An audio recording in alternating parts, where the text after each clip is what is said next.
week in racing. It's time to recap it.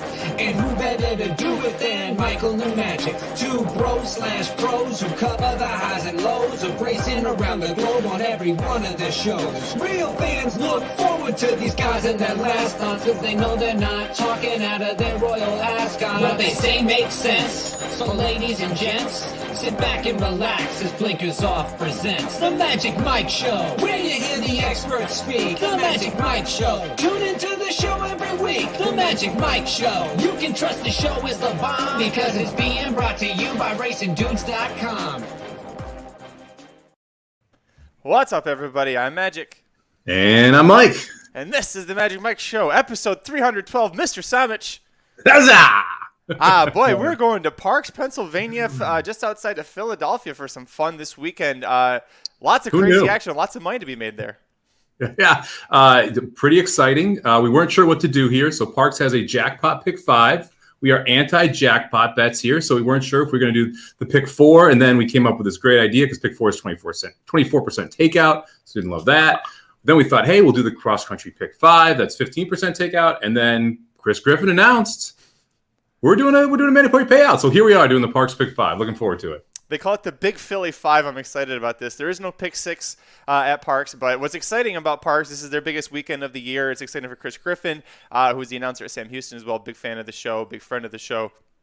He's got 2 Grade 1 races, each worth $1 million. Bob Baffert decided that he was going to keep his ball at home and not go play with the big boys this weekend, but whatever. Honestly, I'm happy he did it. They would both been short price favorites that logically could have won. So it definitely spiced the sequence up a little bit that he decided to let us play with the balls instead. Yeah, let us play with everyone else's balls.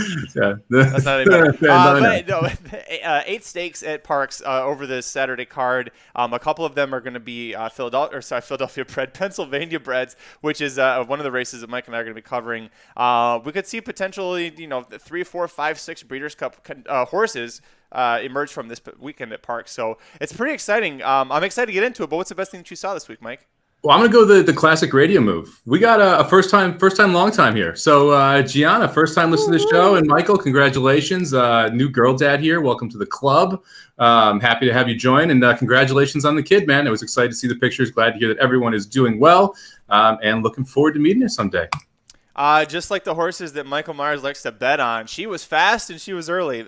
She came out a little 4.5 weeks early. Yeah, congratulations to the whole family there. That was going to be one of the. I had 2, so that's one of the best things I was going to use. I'm glad you pulled that. I was thinking about it earlier. I'm the only one. There's been a lot of racing dudes, the greater family, people having kids. I'm the only one that's had a boy this year. But we had Dr. Tang had a girl. Michael Myers had a girl. Brandon Bauer is having a girl.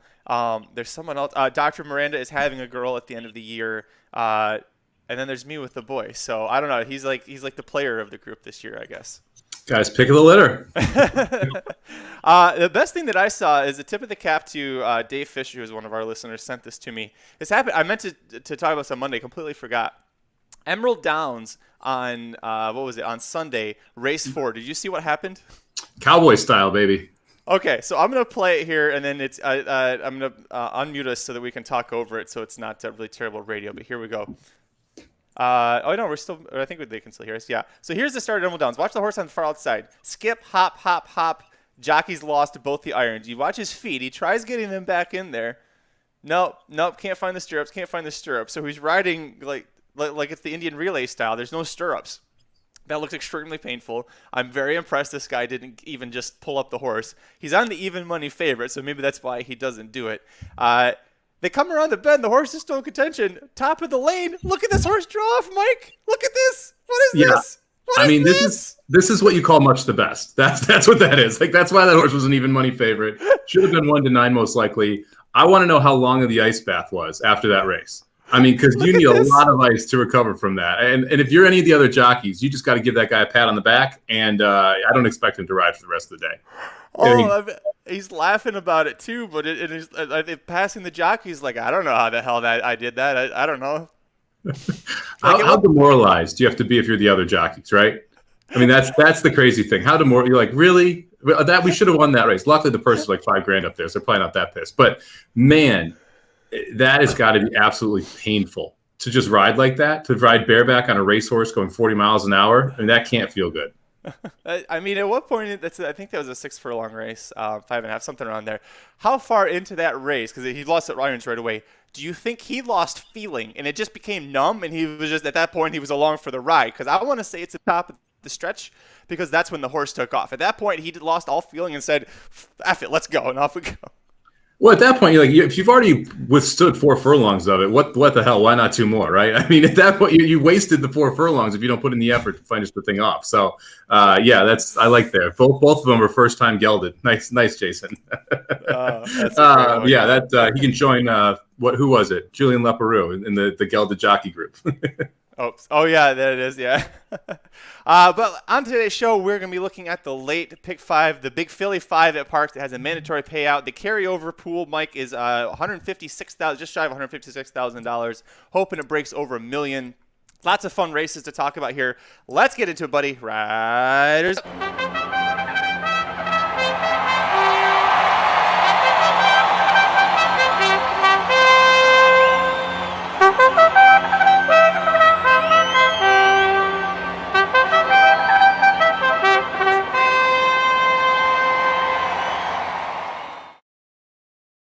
All right, Mike, starting things off here at Parx on Saturday, September 25th, race 9, kicking off the Big Philly 5. This is the Grade 3 $300,000 Turf Monster Stakes, field of 12 horses, 4 and up, going 5 furlongs on the turf course. There is a main track only entry. There's only 2 turf courses on the whole card, Mike. This is the first one, and then actually the end of the pick 5 is the other one. So I'm hoping that even with a little bit of rain, they're going to keep these on the turf. Your favorite is actually the lone female in the group. That is the 8-horse Caravel at 9-5. Access the Grade 1 Highlander Stakes, her first try against boys at Woodbine, beaten as the 1-2 favorite there.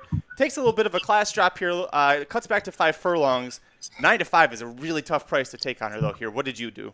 I chucked her. I agree with you that 9-5 is a really tough price to take. And when I looked at this sequence, look, there's a horse in the next that we're going to talk about, a heavy favorite that is going to be singled on a lot of tickets. I couldn't find a way around singling that horse. So if I can't find a way around singling Jackie's Warrior in the next race, then I have to find a way to be creative in some of these other legs. And to me, this is one of those legs where I think you have a weaker favorite in the 8-horse. So I'm going to go 3 deep here. I'm not going to use the favorite. I'm going to try and get a little bit of a price. I do actually think the 8-horse Carvel actually goes off as a favorite as well. That race 2 back at Saratoga was excellent, beating Robin Sparkles. My top pick in here was a 5-horse Firecrow. I thought that last race was an absolute monster effort off the layoff at Pimlico. We've got another layoff here. It's only the 4th time this horse is trying turf. I love the monster step up. If you look at the buyers, you have an 88 when this horse was a 3-year-old. Then their very next race, you see a 47 buyer, but that buyer is not really accurate, okay? That was against Texas Wedge and Karatari, some of the horses you faced here, where you saw speed and the horse just quit, right? So the buyer doesn't really represent the type of race the horse ran. It's just a speed and quit race, right? So let's draw a line through that. And you come back and you run a career best 100 buyer off the layoff, sprinting over the turf, able to stalk and then pass horses, including Critical Way, who has run very well since then. I think Firecrow has a huge shot in here at 7-2. When I initially went through this, I used Firecrow and I chucked Caravel, and I changed my mind when I slept on it and woke up today, thought about it. I think that Firecrow, to be successful on the turf, has to have the lead. I think there's enough speed in here that he doesn't get it easily, and I think that he might be able to spit the bit when he's facing a horse like Caravel, who's proven when she's at 5 furlongs and doesn't have to press the pace, she's really sharp, she's really deadly. She did stumble against boys last time out.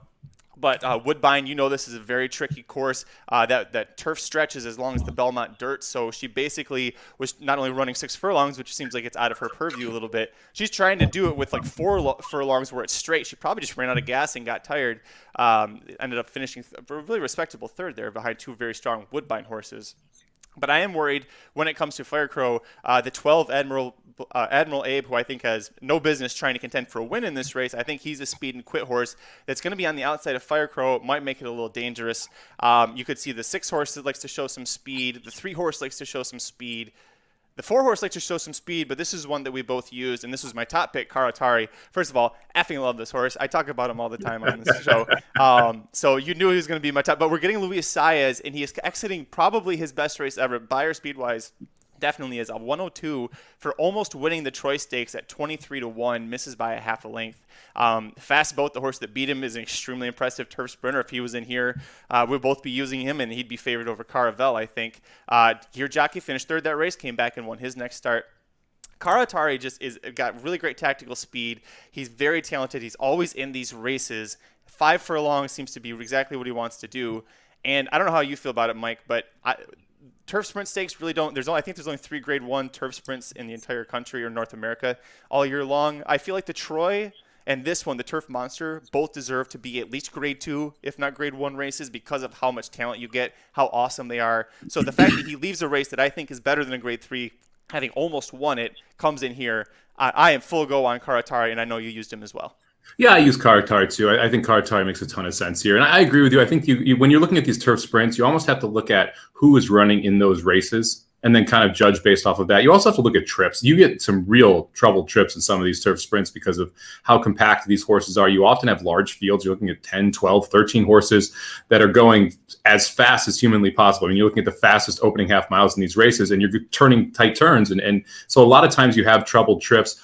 I disagree with you that Fire Crow needs the lead. That's why I used Fire Crow. I think that especially with Rosario, this horse can kind of sit in third or fourth right behind the front tier of speed, get first run, and play catch me if you can at 5 furlongs, which I think makes Fire Crow awfully dangerous. I think Karatari kind of in the same boat, where Karatari doesn't need the lead but can sit in that third, fourth spot. And if Karatari is able to make a run from there, I think Karatari is really, really dangerous. I think you have inside and outside cheap speed that's coming here, that's been here at Parx, that will probably set the pace. And I think they'll get run down by some of the more just classy horses that you see in this race. And I think the 4 and the 5 make a ton of sense. To me, the other horse I'm going to use here is the 7-horse Belgrano. Interesting to use a 7-year-old here, especially coming off a career best buyer, but that's exactly what we got last time. First off the layoff, we had a career best buyer, beat the connector who's in here as well. Look, I'm not excited about the added weight. That is like my one biggest concern. But something clicked here for this horse in these last couple races. And when you have something click and the horse takes a couple steps up, and the horse is bred to love this. I mean, this is a Warfront, son of Warfront out of a Malibu Moon mare who is 3 for 6 at the distance, with another time hitting the board. I mean, I could see Belgrano running a monster race here. And I like, again, the way that Belgrano is going to run. I like the way that I think you're going to have pace up front to chase. And I think you're going to have Belgrano sitting right behind that. And if that's the case, I feel like I have kind of Karatari and Fire Crow who are sitting in that first flight. And then I've got Belgrano, who I think is that closer who, shockingly at 7, it has a likely chance to improve here and run a career best effort and really fits into here. So I'm going to go 4, 5, 7 and see if we can start out with a little bit of a price. You and I agree on Belgrano as well. I would be a little worried when he's coming off that really sharp buyer, career best. But then you look the race before that, it was a career best right before that too. So I'm not too worried. It seems like maybe that took a little bit out of him when he had that 94. 2 starts back, took a little bit of time off.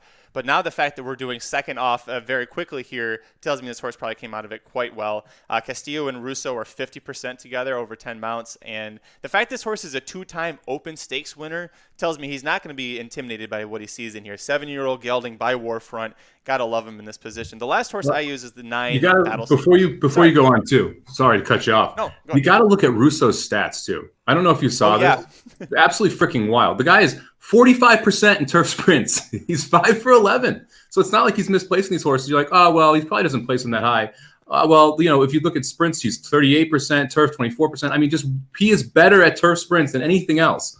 And this is from a 31% trainer. So I think you have to respect the heck out of the fact that this horse even shows up here, because Russo is not running his horses to lose. Right. Well, and on that point, he's a 31% trainer this year, 32 starters, 10 wins. He is placing his horses to win. So it's, thank you for bringing that up. I had those notes and skipped over it.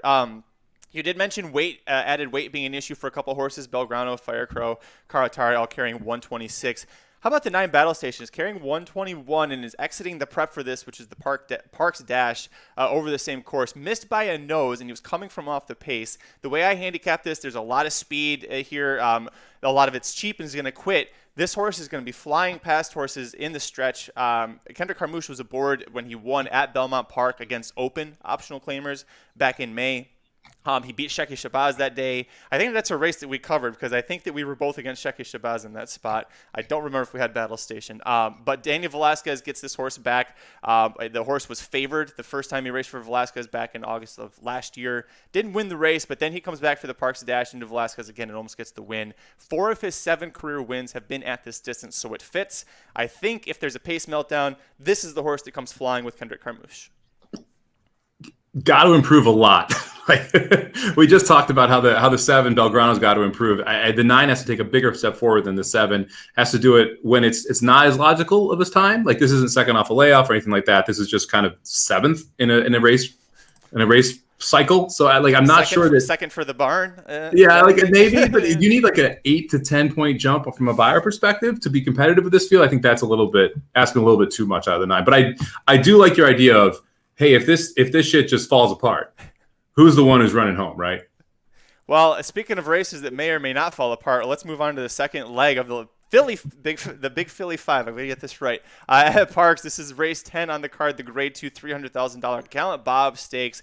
7 3-year-old colts and all colts going 6 furlongs on the dirt track. This is a fun race. It's one of the last 3-year-old restricted dirt stakes of the year.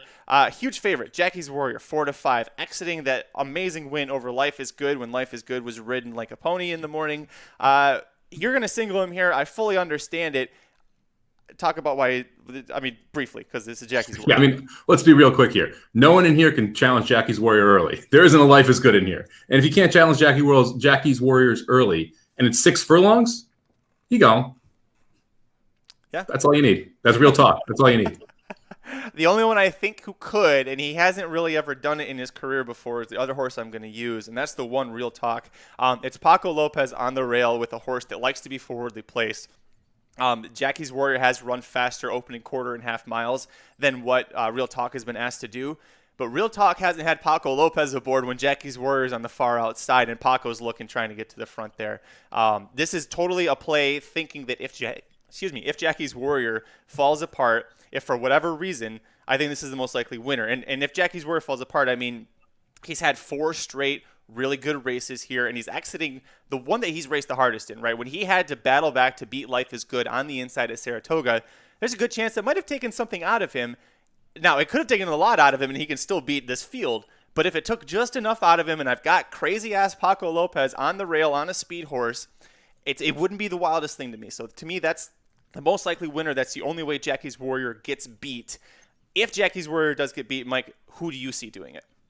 Oh, God. The only way I think he always say she because of Jackie's part. Yep. Only way I think he gets beat is that everyone decides to go nutty up front and someone just picks the pieces up. And I guess the most logical one to pick the pieces up is probably going to be the 4-horse picking time. That's the problem is that there's nobody who I'm like, oh yeah, they're really going to run them down late. It feels like you're not going to see anybody.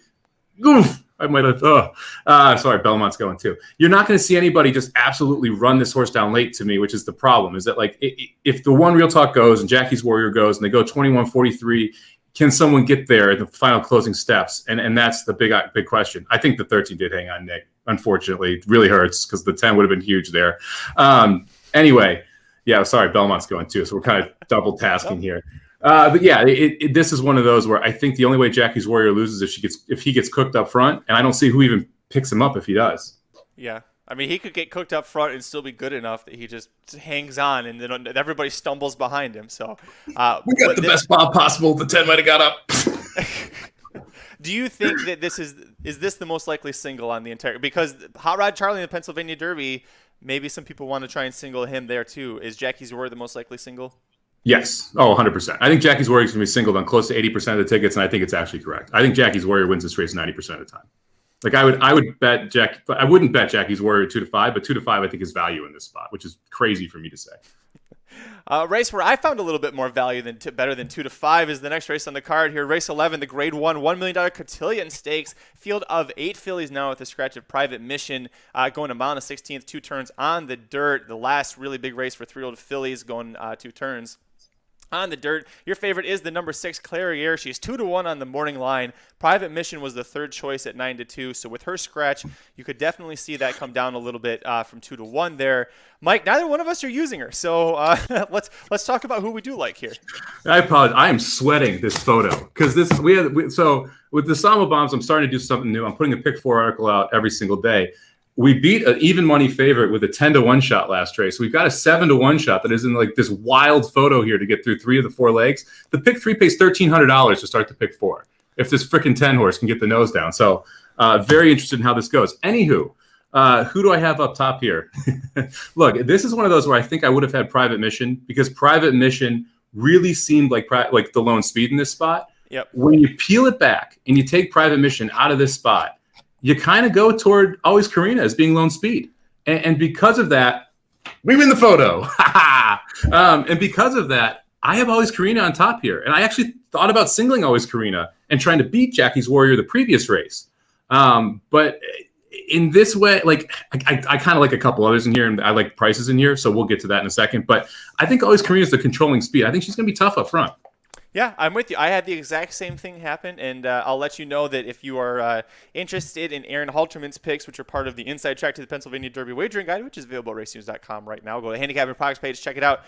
Aaron, before the scratches, he had Private Mission as his top pick here, and so did I. I was too deep, and I went Private Mission over the 5 Army Wife, and then Private Mission scratched, and you and I and Aaron all did the same thing, and went, well, that was lone speed. There's only other one horse that likes to really be up front. That's okay, well, I guess we're going to roll with Always Karina, who has been slower with the Beyer speed figures with every career start. So that's what you want to see with the horse going into her first 2-turn test.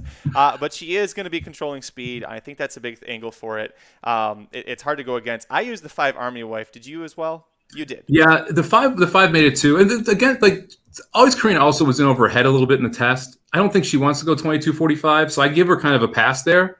I think she's going to be able to go more than 24.48, and if she does, she was tough in that race, and she beat Clairiere, who's your favorite here, doing that. So I like her in that sense.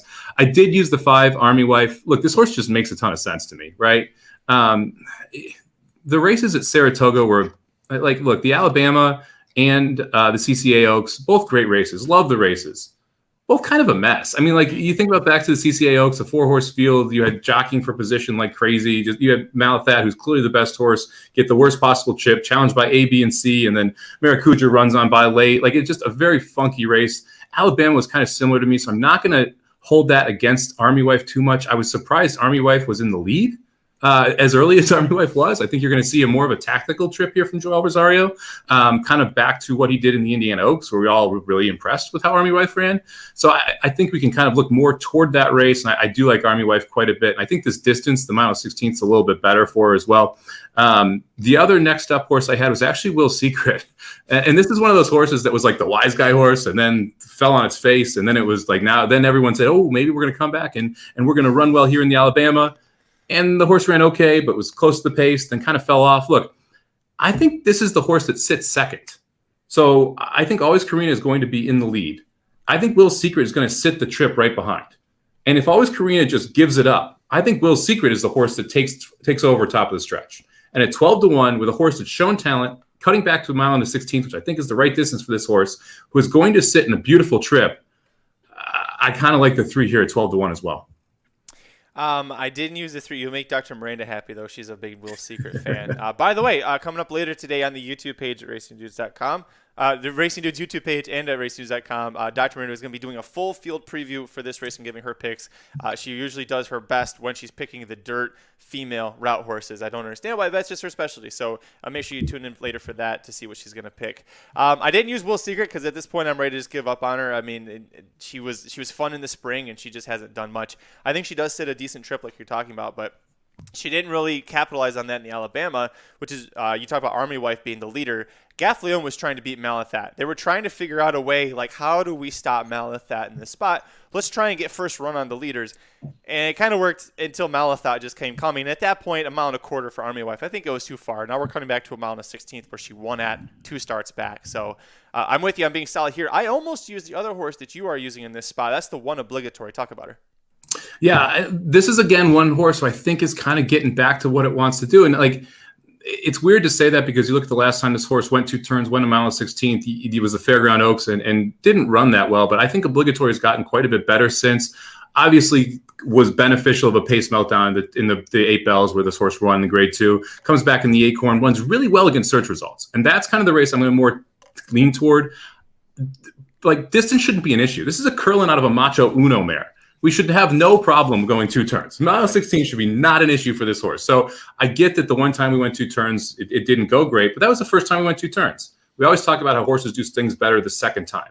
So hopefully we can see this horse do better here the second time, going 2 turns. And I like the fact that this horse is going to be able to close. So we have horses that are in every flight of this race, basically in my ticket, right? I've got the horse who I think is going to be in the lead, horse who I think is going to be sitting right behind, the horse who I think is going to be closing. So I feel like I'm kind of covering my bases here from where these horses are going to be coming from. And I have the best horse in every tier. We're going to try and beat Clairiere. Definitely with you on trying to beat Clairiere. One horse that we move on that it perplexes me about what she'll do here is the 9 Leader of the Band, because she's the horse that was the type of horse that did things backwards. When she was sprinting, going 1 turn, she was really close to the pace. She stretched out to 2 turns, and they turned into a dead set closer. So maybe they're trying to take advantage of like when to press go on her. You get 3 furlongs of burst out of her. But I'll be curious to see if they maybe with the lack of pace here, Frankie Pennington and John Service, the trainer, both strong local connections here. I wonder if they try and screw with us a little bit and go to the lead. She hasn't really run that fast to make me think that she'll hang with Always Karina if Always Karina wants to go. But, well, no, she has before. I don't know. What do you think? Did you worry about Leader of the Band screwing with you pace-wise at all? I mean, a little bit, but it's a weird form. It is. Look, first off, time form has their 69 early time form rating, which is really low compared to Always Karina, to 112. We also talk about this all the time. If Always Karina decides, if Velasquez, who we've seen make some really good front end rides, decides that Always Karina should be on the lead, guess what? She's on the lead. Yep. Because you're inside and you're faster. So if Velasquez decides Always Karina's on the lead, she's going to be on the lead. And what you see in these races is that when you get to that first turn, the inside leader kind of drifts out to the 2 path and then ducks into the 1. And the horse at the outside leader loses a half length to 3/4 of a length. Then the jockey has a choice. Do I want to gun it around the turn and try and head this horse and make the lead by the top of the backstretch, or do I back off? And 99 times out of 100, they back off. And I think that's what you'll see here if Leader of the Band does try and show speed against Always Karina. Excellent answer. Thank you for your insight on that. Let's move on to race 12. The penultimate leg of the Big Philly 5 at Parx with the mandatory payout on Saturday, September 25th. The Grade $1 million Pennsylvania Derby, formerly a Breeders' Cup winner for the Classic. Not this year, but your favorite out of post 7, Hot Rod Charlie, 5-2. I love that he gets a rematch with Midnight Bourbon just to his outside. See if Hot Rod looks at him in the stall and says, "Bitch, don't ever get in my way again." We'll see what happens here. Hot Rod Charlie is my top pick. I went too deep. We both think that there's one other horse who you can make a legitimate case to beat Hot Rod Charlie because he's the only one that we're kind of like, I don't know what the hell's going to happen here. Yeah, I mean, look, I like Hot Rod Charlie here. I don't think you need to use Midnight Bourbon and Hot Rod Charlie. Midnight Bourbon had everything his own way in the Travers, couldn't get the job done. Hot Rod Charlie already smacked his horse upside the head in Louisiana. I don't see how that doesn't happen again here. Hot Rod Charlie's inside of Midnight Bourbon. We just talked about how important that was. So I feel like you cover Midnight Bourbon with Hot Rod Charlie. That pains me to say. Midnight Bourbon is the reason we didn't have to wear a costume anywhere this year. So I'm sorry, buddy. Love you. But you're not going to win this race. Look, I'll let you talk about the 3 horse we both use.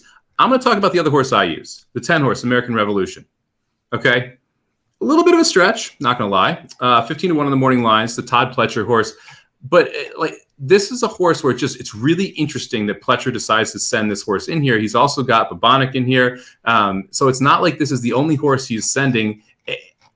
You look at the starts, right? We started out at Keeneland, run a 66 buyer. Who did we lose to in that race? We ran into Mandaloon. That's a pretty tough MSW, okay? We come back, we get the job done against Water's Edge, who wins next time out, and actually is a pretty good New York horse. We go to a stakes race of Finger Lakes. Okay, whatever. Then we go into the Albany at Saratoga at 1 1/8 and this horse absolutely airs Bobby Bow and a bunch of others. Bobby Bow, by the way, that was that Baffert horse, right? Yeah, yep. Absolutely airs him. Doesn't even try in the last 16th. And now we show up here. The buyers kind of step up. So you have a 79 to an 87 to a 98. And who's the sire, Magic? Constitution. Who loves Constitution? Mike Savage. This guy. 15-1. I'm willing to take a shot here, especially if we see Midnight Bourbon and Hot Rod Charlie hook up. I think it sets it up for a horse coming. And look, I know what Weyburn is. I know what Bourbonic is. I know what these horses are. I don't like what I know. So I'm going to go with the new shooter here. I'm going to go to American Revolution, the 10 on the outside. And then you can talk about the other horse we're using, who I feel is a new shooter as well, in the 3 horse. Yeah, American Revolution is an interesting horse because he's got like the opposite, the inverted bell curve. So he's a Constitution when he was purchased, that was before Tiz the Law had exploded. So Constitution, still a very cheap sire, it wasn't $85,000 back then. They buy him for $275. It's China Horse Club, it's Windstar Farm. They then send him to Rudy Brissett, who kind of gets the cast-offs, the ones that don't qualify for Pletcher or for Baffert. They get sent to Rudy Brissett. The horse starts once for Rudy Brissett. It doesn't win, doesn't even hit the board. Then goes to Pletcher and rattles off 3 straight wins. Like he bottomed out, was at the bottom, did nothing to improve, and somehow and now he's Lane Kiffining himself like way up to the top here. So listen, this horse is a big unknown to me in the terms of he's beaten a bunch of nobodies. Bobby Bowe, not a very super awesome Baffert. It is a Baffert horse that you always have to respect, but this is a huge test for him. But he is an unknown. So we'll see what happens. And then the other one, of course, 3 Speaker's Corner that we're both using. The only horse that is unknown in terms of trying 2 turns, he's never done it. But you talk about with American Revolution, who he lost to on debut. Well, this horse was behind Team Merchants, a good Doug O'Neill horse, and 10 for 10. 10 for 10 broke his maiden next out. Speaker's Corner broke his maiden next out against Caddo River, Greatest Honor. That was that key maiden special weight that everybody was pointing to early at the 2021 Derby Trail. Everybody's saying every horse out of this race is really great. Speaker's Corner is hurt. We don't know if he's coming back. He finally does. Here's in that allowance. And Bill Mott, who's not an aggressive trainer, steps him up from a 7 furlong first level allowance right up to a grade 1, 2-turn test, $1 million. Godolphin doesn't need to push him up to this if they don't need to, if he's not ready. My one concern, Mike, is you see in the chat, everybody's all over Speaker's Corner. We're all over Speaker's Corner. Are we getting 6-1 instead of 12-1 on this horse? There's 0 chance you get 6-1. 0 chance we even get 6-1. This is your second pick in the race. I'm not even kidding. Everyone is on Speaker's Corner. I think Speaker's Corner ends up going off close to 3-1, maybe 4-1. And I think that Midnight Bourbon is right around the same price. I think you're looking at between 3-1 and 4-1 on both of those horses. I think Hot Rod Charlie goes off as your 8-5, 9-5 favorite. Everyone is on Speaker's Corner, and for good reason. I mean, you look at the form. This horse ran really well as a 2-year-old and then comes back as a 3-year-old and just runs a 101 buyer, absolutely monster improvement. This is a street sense of a Bernardini mare, homebred by Godolphin. Like, this horse would have sold for just stacks at auction, but because it's a homebred, it doesn't. And then it looks like Speaker's Corner looks so good in that return. And it was a pretty good race, not great. Like, Mahamel lost today at 3-5, and it's like my shit on horse of the year right now. But the effort was so impressive. And so I'd be shocked if you don't see a lot of people being like, hey, I know what Hot Rod Charlie is. I know what Midnight Bourbon is. I'm going to be really sharp and pick Speaker's Corner. And then the horse is just going to get hammered. I expect that to happen on race day. Rats. Well, I was afraid of that happening, but hey, listen, everybody in the chat, we're all on the same 3 horses, 2-3 horses here, it seems like. So let's see if we could roll on through and stay alive for the last leg of the Big Philly 5 with that mandatory payout. Sorry, Vinny. Hopefully I'm wrong. Hopefully y'all get 25-1. Race 13 at Parx on Saturday, September 25th. This is the Alphabet Soup Handicap. This is a field of 11 Pennsylvania-bred males, 4 and up, going 1 1/16 on the turf course. Favoritism is on the number 7. Wait for it at 7-2. I went 4 deep. I didn't use him, Mike. I don't really like him in this spot. I think this race has 3 horses that I really like, and then otherwise you can just hit the L button. It's nuts. It's kind of crazy. I did use Wait for it. I almost singled in here. I almost singled the 8-1 5 horse, Papal Law. And this is interesting because you kind of have to dig a little bit here to get to this horse, but you don't even have to dig that much. He's coming out of 5 and 5.5 turf sprints. And so you look at that and you look at the race and you're like, well, do I really want a horse coming out of 5 and 5.5? It's going 1 1/16. Well, first off, the answer is yes at Parx. You need to be forwardly placed to win on the Parx turf, period. I've been playing tournaments there the last couple of weeks. If you are way back, you got 0 chance at winning. So you have to be on or close to the lead to win on the Parx turf. Look at the races around 2 turns for this horse. They're better. Like, you go back to the 1 1/8 race at Laurel, the horse runs an 87 buyer and wins for fun going wire to wire. Does the same thing, runs an 87 going a mile at Laurel, ends up finishing second there, but sets the pace, then kind of gives it up a little bit. This horse didn't the horse has sprinted maybe 5 or 6 times when you look through the different PPs, but like for the most part, this horse has been going 2 turns the whole time. And when you look at the buyers when this horse goes 2 turns, 82, 83, 86, 85, 89, they tower over this field. Like there's no one else runs these numbers in here. And so when you look at it from a Parx perspective, where you got a horse that's going to be a speed horse, and then you look at it from okay, now let's talk about like how talented the horse is. This may be your most talented horse, and there's not an abundance of speed in here either. I feel like Papalaw could go to the front and wire the field. Papalaw could sit second or third and be able to make a move around the turn. And the distance isn't an issue. Speed's not an issue. 8-1's a nice price. You know what the issue is, Mike, is class.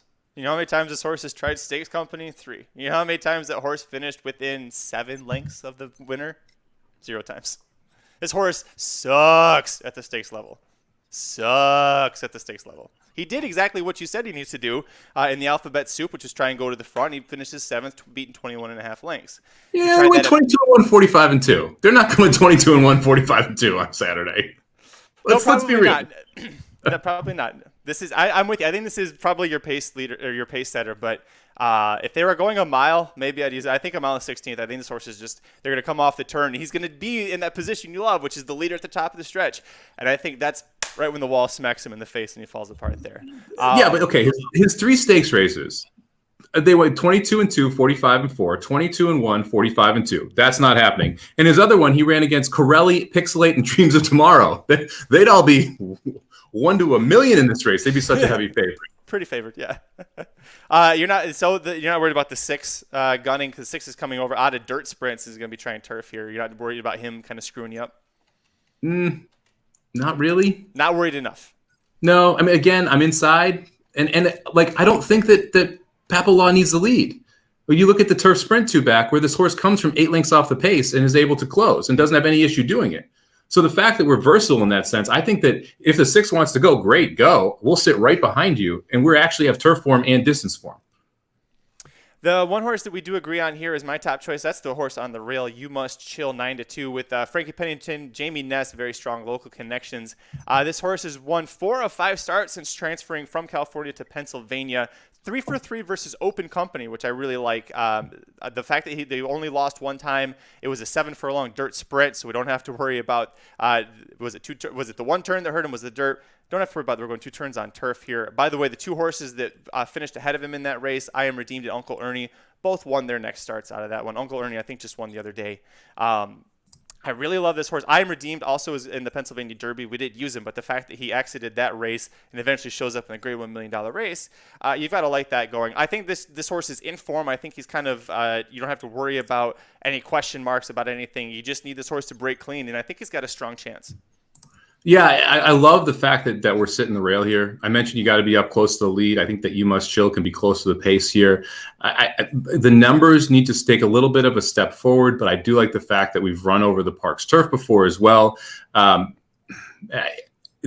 kind of trusting this horse a little bit and trusting Jamie Ness, who absolutely dominates at Parx, because you do need to take a look. This horse has not faced stakes class at all. I mean, that's the same argument you just made against my 5, we could make against this one here, where it's a big step up in class. But I do think that this horse trips out. I think that's one of the big things. As we mentioned, you have to be close to the lead or near it. The 1 horse should get a great trip from the rail draw here, sit inside both times, be able to pounce on that speed early that may not be strong, which is one of the reasons you don't like the 5 and the 6. I think the 5's got a shot, but the 1 is going to sit right behind those 2 and get first run. So I do think the 1's got a legit chance to get it done here.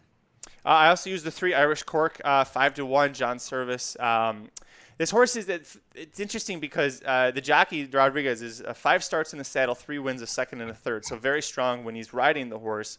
Flat Out is a 4% turf route sire. This horse is going to be trying turf for the first time. They tried it once 2 starts back and it got rained off. He's trying turf for the first time for a 4% turf route sire.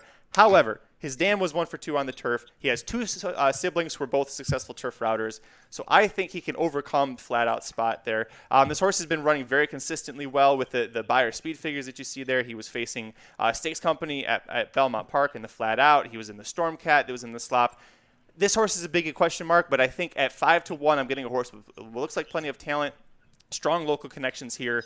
All 3 times that Rodriguez has won for service in the last 2 years has been aboard this horse. So I think this is a special connection that they all 3 have here. I understand if your question mark is about the turf and it scares you off. It's not a strong turf barn, only 9%, 6% going first-time turf. So I understand if you don't want to use Irish Cork. Is that kind of what scared you off of him? It is. And it's ironic because now I'm going to talk about how I'm going to use the 7. Wait for it. And Uptown Charlie Brown is this % on turf. Okay. Yep. But you know what? Uptown Charlie Brown has 2 winners on synthetic. Actually, has 2 wins on synthetic. Guess which horse won both of those races? It's this one. Yeah. Guess his one horse that hits the board on turf. Guess which horse hit the board? So I'm going to use the current form I see and go outside because sometimes people get crazy with sire stats and they say, oh, well, this sire is X% and I can't use any horse by it. If the horse has shown that it's actually good at that surface or then you kind of got to give it credit for being good at that surface and not continue to use its sire against it. So in this case, I am going to use Wait For It because he is the only horse that's won on synthetic for Uptown Charlie Brown. He is the only horse that has hit the board on turf for Uptown Charlie Brown. The fact that he has done it makes me believe a little bit more. And by the way, he hit the turf. He ran 3rd to Sweet By and By in a stakes race. So it's not like he hit the board on turf against a really bad field. I mean, he actually, yeah, it was. He didn't run the biggest buyer, but it was like a 3rd start of his career. But early in the 2-year-old season, I believe it was. But like, at least we were able to do it and show the propensity for it. So I kind of like Wait For It here. I think he's the other one you have to use. I considered using the other horse I think you're about to talk about. But for me, I ended up just going with a $72 ticket, and I used the 1, 5, and the 7. I left him off because I did not want to have 4 favorites on a pick 5 ticket. We're both going against Clariere here, and I looked at the other favorites. I'm not playing against Jackie's Warrior. I'm not playing against Hot Rod Charlie. So this is where I'm gonna take a stand here for ticket constructive purposes. If you like this horse, maybe go a little shorter in some other spots. If you like the other favorites. I'm going to go with the 10, missing the big dog. I don't know if this is the horse you were thinking I was going to use. Yep. But we're getting Kendrick Carmouche aboard. This horse is going to be sitting a good he's going to be breaking from post 10, but they are going to have basically the whole stretch for him to try and get over into a decent position. I think this horse will be sitting probably within the end of that first flight of horses, so probably 3rd, 4th in that area. A great stalking position. You see the race 4 back, and he won at Pimlico, going a mile and a 16th against optional claimers. Worked out really well. They moved him up to that the stakes race that Wait For It won on the synthetic. Didn't work out that well, but he is 0 for 4 on synthetic. He is, however, 3 for 8 on turf. 3 of his 5 career wins coming on this surface. I like that he's stretching out from a 6-furlong sprint where he actually was about to contend for the win, and then the horses that have that sprint speed, that sprint kick, just kind of shot right past him. And this is a horse that definitely needs 2 turns. So I think he's going to be sharp off of there. I like that Kendrick Carmouche is going to stick around and ride in this race, ride for this barn that he's never ridden for before. The barn itself, not that strong with turf horses overall, but I like the horse at 8-1. I mean, the 23% barn, so that's definitely a positive. I really like the work 2 back right before that last race at Laurel. I like the barn switch. You didn't even mention that. Where I think we're in a better barn than we were prior. So I'd like, and this is 2nd time out for the new barn as well. So I think there's a lot to like about the 10. This was literally the last horse off my ticket. So it cut me down from, it was a $96 ticket to a $72 ticket. So if you want to spend $96, I would add the 10 on my ticket. If you don't, spend the 72, and that's just go 157. But this was definitely a horse that I considered.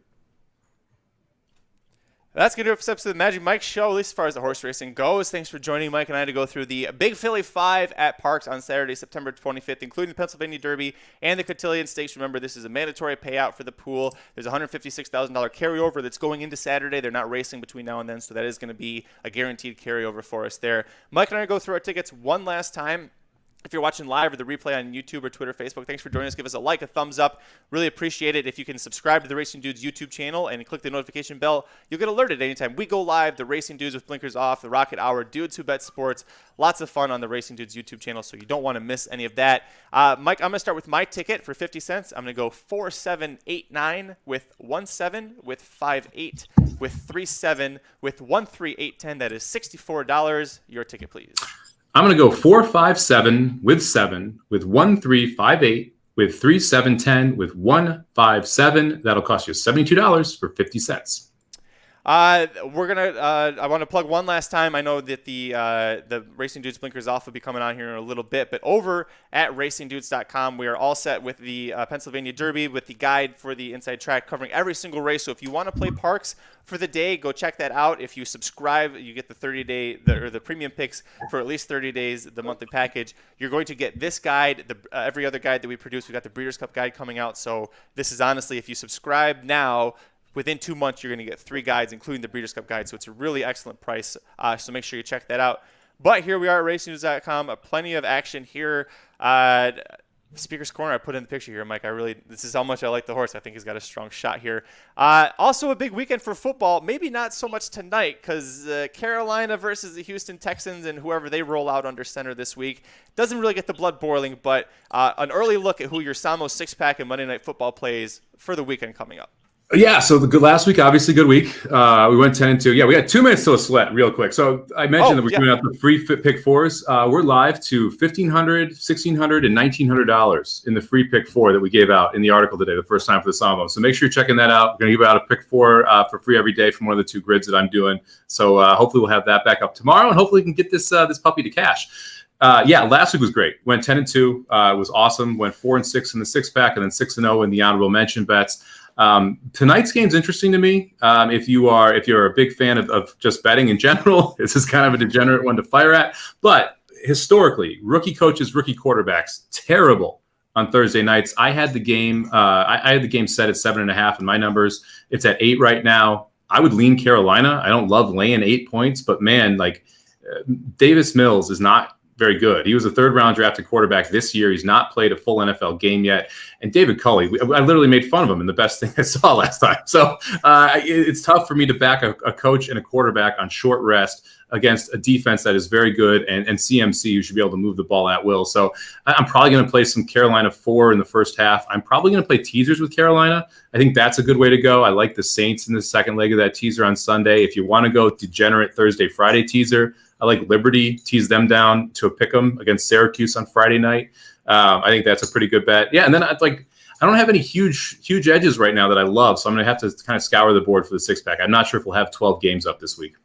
Yeah, that was a lot. I was surprised you do that much. So, all right, we're post time at race 9 at Belmont Park, and if you're listening to the podcast, sorry, this is going to be really boring for you, but this is why you got to watch live and participate, because it's not all, like Mike was saying, that he's got the Samo Bombs picks that he put up for the very first time and is alive here in the last leg. There's Aaron's girlfriend.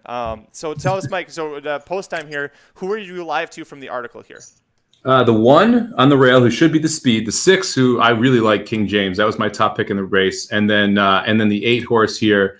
I don't have my picks up because, why would I do that? And then the 8 horse here, who is more like it. So those are the horses that I'm looking for here. I'm scared of the 10, KK Ichigakawa. If I'm being honest, that's the horse I'm worried about. And that's who Dr. Tang is rooting for there. Griffin says a $48 ticket. You're alive to 3 horses. And one more time, what are the out? And look at that, the Naira picks. Everybody's going with the 6. So what are you live to here? 168. $2,000 to the 1, $1,600 to the 6, $1,700 to the 8 on a $48 ticket that was given out free on the website. Awesome. Let's get it. Well, we'll get this home. I'm on the YouTube feed, so I'm not sure how. You might be a little bit ahead of me, so here we'll see what happens. But here is I can talk about it while they're loading. They're loading the gate for me right now. I don't know about you. Yeah, they're loading in right now. The 11's about to go in. It's crazy too, because we've got it. So they just opened up all the Breeders' Cup tournaments. So everyone's trying to qualify for the Breeders' Cup tournaments right now. And so we've got a couple of us who are all trying to get in there. And so Tyler Hoffman and Dr. Tang, we have a text thread going. We all had the 8 horse who got through, and now we're all fighting for seats. I nosed out Tyler last time. Tang's trying to get the 10 home to win some tournament seats. So there's a bunch of tournament action going on here too. But hopefully we can just get the 1 or the 6 or the 8 home here. And the 1 broke well. We're going right to the lead. It's exactly as expected. The 6 is sitting 3 wide. Now we're going to tuck in down. Very good. And the 8's going to come from middle to back with Ortiz. Hopefully, Elusive Edge can just wire this field now, because we got a lead with Saez. Turf speed has been pretty good so far the whole way. It's our biggest will pay, so that doesn't suck. 23-3. That's a little bit fast, but we got 2 closers to cover us, so that's okay. Actually, well, that's not. They're sprinting, right? That's not that fast. Well, they're going 6 at 20, Belmont, though. 21. I thought you said 23. I'm sorry, 21 and 3. That's fast. Yeah, that's fast. They're going 6 at Belmont, which is like they also don't go 5.5 like they do at Saratoga anymore. But Saez looks pretty chilly right now on this one horse. Season, dude, what did I tell you about the day drinking, man? As far as the Breeders' Cup goes, still going with Maxfield. Put the alcohol down. Wait till 5 man. o'clock. The 8's starting to roll. 6 is starting to roll. The 1's still on the lead. Come on, just open up with this one, Saez. This is fun because I'm like, just open up with this one, Saez. Just open up with this one, Saez. Oh, yeah, it's our horses. It's our 3. Come on, baby, get home one. Best scenario possible. Okay, the 6 is going to win, but then we're going to hit the triple. It's kind of fun. Oh, get that nose down 1. Get it back in front. Ah, all right, that's fine. $1,500 for a free ticket. Let's go. Oh, that feels good. I'm glad we got that one home. Nicely done. Congratulations. Thank you. And we hit the try in the last. If anyone bet that try, that's good too. And listen, you know what it costs you to hit that money? Nothing. It costs you your time to read the damn article over here at racingdudes.com. Let me put that back up one more time for the people in the back. Look at this. Right there. Everybody that says Mike, people that try and say Mike fake shit, look at that right there. Gave it out. Everybody's celebrating with that one. So congratulations to you on that one. I also want to touch on the Racing Dudes sports section. One last time, I'll pull that up here. You can check out the Dudes Who Bet Sports that was live earlier today with Aaron and Papa Dude going through their top picks for the betting for both college and NFL. The Papa Dude's best bet of the weekend is right here, as well as a free pick for Carolina at Houston tonight. So make sure you check that one out. We'll be back on Monday. Mike, is there anything else that you want to publicize before we get out of here? I don't want to. No, I'm gonna keep throwing these articles up. My plan is to do a grid and a grid plus tickets every day, and whatever track I do the grid, we're just gonna throw a pick 4 up there. So make sure you check out the article. I'll post it up. It's the new way I'm gonna do it, so I don't have to post this thing up and remind everybody all that jazz. So hopefully this is a good start that we just keep rolling for the whole weekend. I love this from Baby Dave 73. My wife is yelling at me to help with our 1-month-old and 2-year-old until she heard the payouts.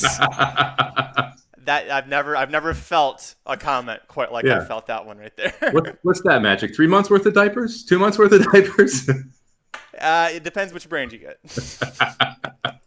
Oh, congratulations, Mike. That was pretty awesome. So make sure you check out racingnews.com. Michael had those articles. Ricky's Rockets are up. They'll be back tomorrow morning as well to preview the Friday card, I'm sure, at Belmont Park. You can follow us on Twitter. I'm at Curtis Calloward. He is at SummerBomb18, number 1, number 8. Corporals at Racing_Dudes. We'll be back Monday at 2:30 Pacific, 5:30 Eastern. Get that backwards. 5:30 Eastern, 2:30 Pacific to cover all of the racing action and tell you about what we think heading towards the Breeders' Cup. Until next time, I'm Magic. And I'm Mike. Good luck this weekend. Play your bets and have some fun. The Magic Mike Show, where you hear the experts speak. The Magic Mike Show. Tune into the show every week. The Magic Mike Show. You can trust the show is the bomb because it's being brought to you by racingdudes.com.